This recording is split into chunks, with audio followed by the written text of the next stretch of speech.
Hey guys, how's it going? How to unhide hidden apps on iPhone. So with the newest updates, you probably don't know if you select, or if you hidden an app on your iPhone, you might not know where it's located or how to unhide it if I wanted to get back to it. So let's have an example. I want to hide the Pinterest, right? So I'm gonna hold the Pinterest and I'm gonna just go ahead, require Face ID, and then I'm gonna just hide and require facial recognition. And as you can see right here, I'm gonna hide the app, right? Now the app is not available if I wanted to look for it on my iPhone, right? So how do I find it? So simply just go ahead and swipe left, swipe left, swipe left, and you're gonna be able right here to see your app library, and you're gonna see the hidden app. Click on it, right?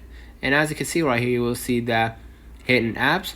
Just hold right here the hidden apps, and then just click right here, do not require facial recognition, and then as you can see, the app will get back to the screen, right? And you're gonna be able to see it, right? Just type right here Pinterest, and then just hold and just bring it back to the main screen. So that's been all the comments of this video. Hope you don't forget to like and subscribe, turn on the notification bell to receive every video we upload. Thank you for watching.